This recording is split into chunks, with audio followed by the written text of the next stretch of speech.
महाराज, बेचारी इस कोयल को अपनी गलती की सजा मिल चुकी है। कृपया करके इसकी जान न ले, अन्यथा आपको समस्त विश्व में क्रूर राजा के रूप में जाना जाएगा। लेकिन क्या तुम इस राज्य के राजा हो? इसका मतलब ये थोड़े ना होता है कि इस राज्य में किसी तपस्वी को तपस्या करने का अधिकार नहीं है।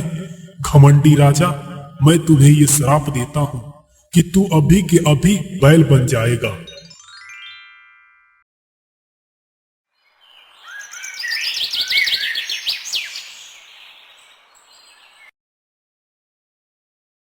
सोनपुर राज्य में चंद्रकांत सिंह नाम के एक राजा रहते थे।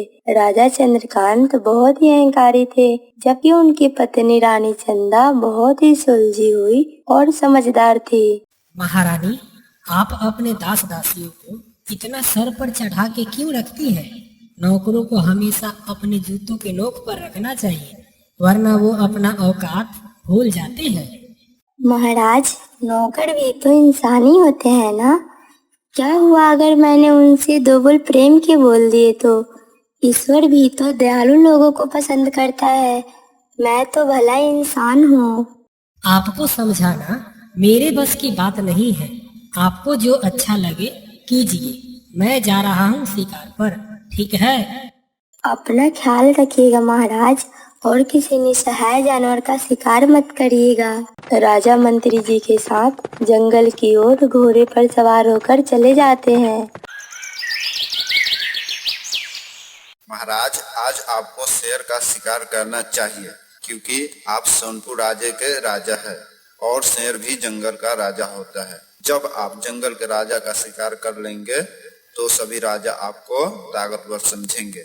अब आप मुझे सिखाएंगे कि मुझे क्या करना है और क्या नहीं।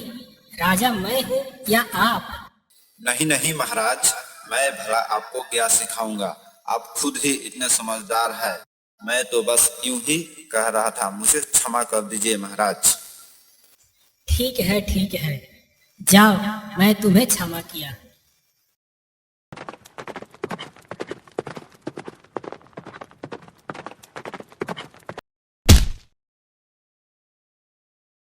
मंत्री जी, आज हम लोग चलते चलते घने जंगल के बीच में आ गए हैं, इसीलिए मैं थोड़ा सा थक गया। चलिए उस पेड़ के नीचे थोड़ा सा आराम कर लेते हैं, उसके बाद शिकार करेंगे। हाँ हाँ महाराज, चलिए। हम लोगों का घोड़ा भी थक गए होंगे, ये अभी थोड़ा आराम कर लेंगे। अरे वाह, कितना खूबसूरत तोता है। आज तो मैं इसी तोते का शिकार करूंगा। लेकिन मंत्री जी बिल्कुल नहीं चाहते थे कि इस नादान तोते की जान चली जाए, इसलिए मंत्री जी बोलते हैं, महाराज, यह तो एक मामूली सा तोता है।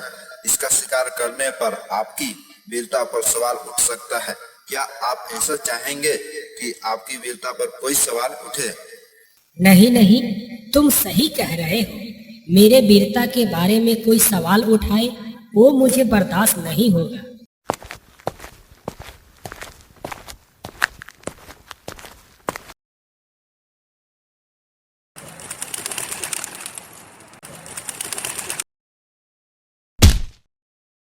कौन है जो सोनपुर राज्य के महाराज के सर पर फल गिराने की दुस्साहस कर रहा है?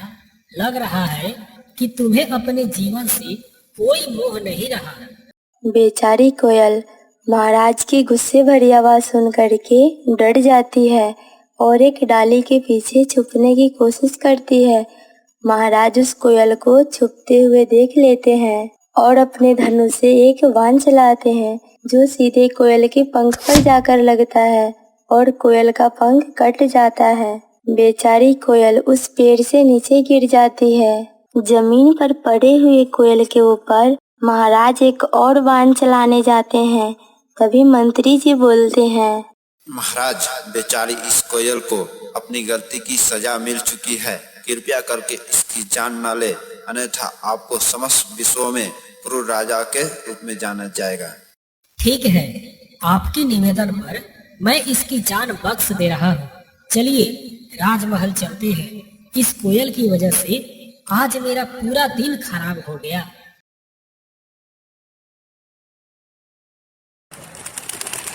शकुंतला, किसने किया ये तुम्हारा हाल?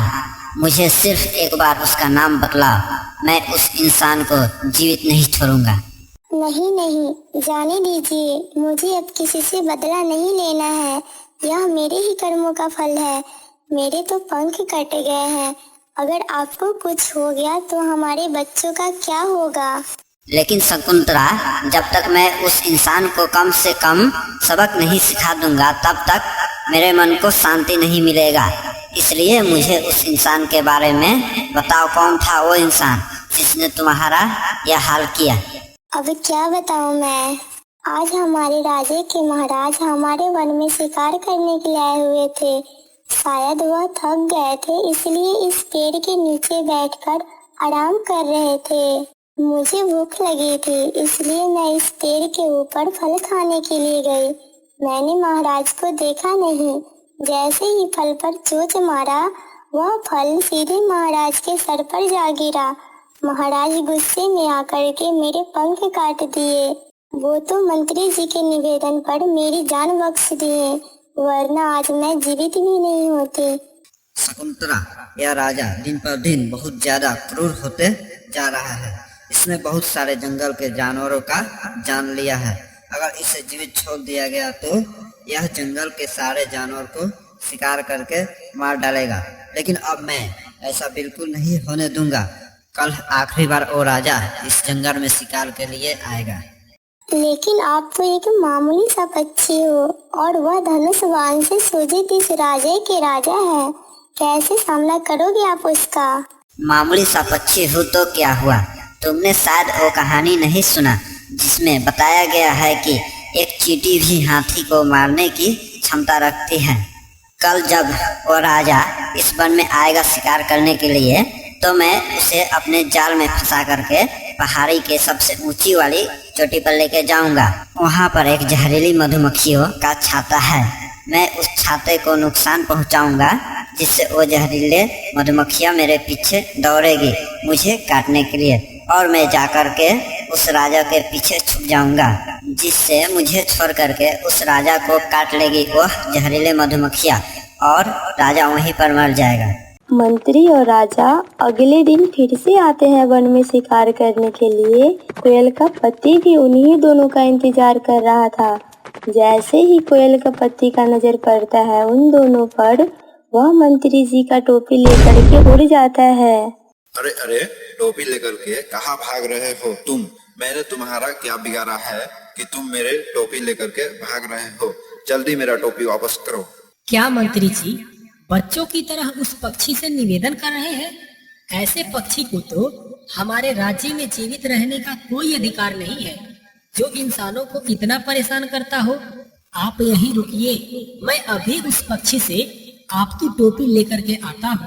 लेकिन महाराज, उस पक्षी को जान से मत मारिएगा। वो बेचारा कोई बड़ी गलती थोड़ी किया है, सिर्फ टोपी तो लेकर गया है। क्या मंत्री जी, अब मुझे हर कार्य आपसे पूछ कर करना पड़ेगा? मैं उस पक्षी को जीवित छोड़ूं या मार दूं, ये भी आपसे पूछकर करना पड़ेगा। आप अपनी मर्यादा पार मत करिए। मुझे जो उचित लगेगा मैं वो जरूर करूंगा।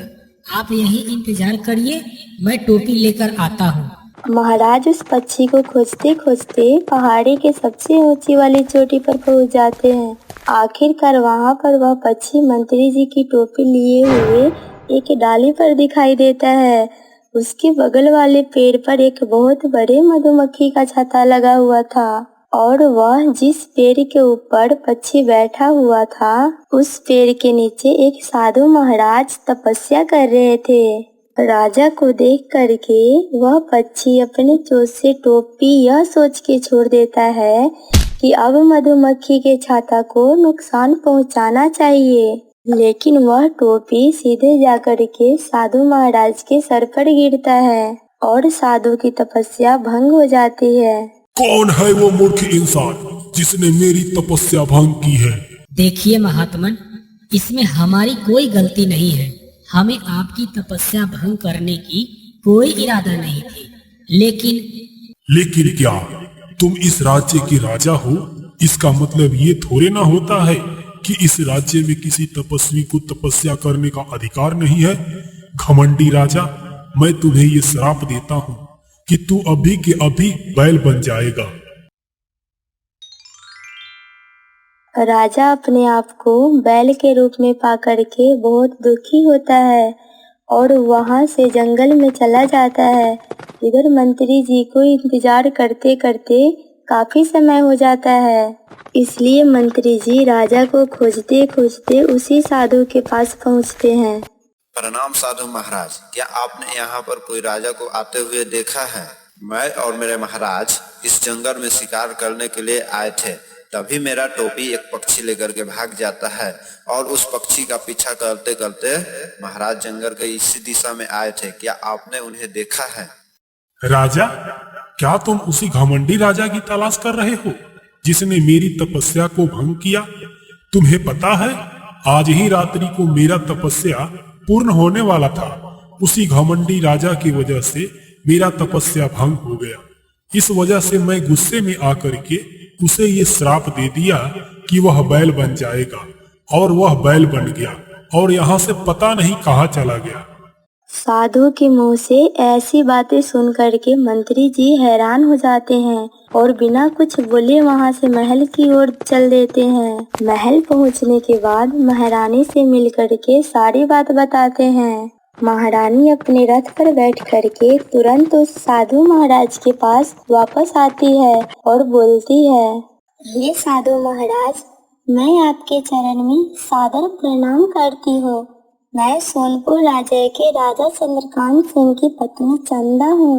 मैं जानती हूँ कि मेरे पति अहंकारी हो गए थे, इसलिए आपने उन्हें जो सजा दिया वह बिल्कुल उचित है। लेकिन मैं इस राजा की प्रजा के लिए आपसे उनके राजा को वापस मांगने आई हूँ, क्योंकि एक राजा के बिना राजा की प्रजा निस्सहाय हो जाती है और किसी राजा के प्रजा को निस्सहाय होना यह उचित नहीं होता है। महारानी चंदा, आप बहुत ही समझदार और कौशलपूर्ण महारानी प्रतीत होती है। एक ही तीर से दो निशाना लगाने की कोशिश कर रही है। आप अपने पति और इस राज्य के राजा को एक ही साथ वापस मांग रही है, लेकिन आपके निस्वार्थ पतिव्रता को देखते हुए मैं आपको निराश नहीं करूंगा। इसीलिए मैं आपको आपके पति का श्राप मुक्त होने का उपाय जरूर बताऊंगा। इस राजा की प्रजा सदा आपकी आभारी रहेगी। साधु महाराज, कृपया करके महाराज को श्राप मुक्ति करने का उपाय बताएं। महारानी, आपके पतिव्रता के कारण ही इस राज्य के राजा को श्राप से मुक्ति मिलेगी। आने वाली पूर्णमासी की रात को जब आप अपने हाथों से अपने श्रापित पति को गंगा जल पिलाएंगी तो उनका श्राप टूट जाएगा और वो फिर से अपने इंसानी रूप में वापस आ जाएंगे। लेकिन साधु महाराज, हमारे पति कहाँ हैं? अगर आने वाले पूर्णमासी के रात हमारे पति नहीं मिले तो मैं उनको कैसे गंगा जल पिलाऊंगी? महारानी, पूर्णमासी की रात जब आप अपने हाथ में गंगा जल रख के आंखें बंद करेंगी और सच्चे मन से अपने पति को याद करेंगी तो आपके श्रापित पति आपके सामने जरूर आ जाएंगे और उन्हें आप गंगा जल पिला देना। आपका बहुत बहुत धन्यवाद साधु महाराज। महारानी उसी साधु को धन्यवाद करके अपने महल चली जाती है और जब महाराज वापस नहीं आ जाते हैं तब तक महारानी उसी राजा को चलाती है और आने वाले पूर्णमासी के रात गंगा जल लेकर के अपने हाथों में उसी साधु के द्वारा बताए अनुसार अपने पति को याद करती है और उनका श्रापित पति बैल के रूप में वहां पर आ जाता है और महारानी उन्हें गंगा जल पिला देती है और महाराज श्राप मुक्ति हो जाते हैं। आपका बहुत बहुत धन्यवाद महारानी जी। आप ही के वजह से मैं फिर से आपके सामने इंसान के रूप में वापस आ पाया। आज मैं आपके सामने ये वचन लेता हूँ कि कभी भी निसहाय जीव के ऊपर अत्याचार नहीं करूँगा। उसके बाद महाराज चंद्रकांत सिंह एक अच्छा राजा बनते हैं और अपने प्रजा की अच्छे से ख्याल रखते हैं।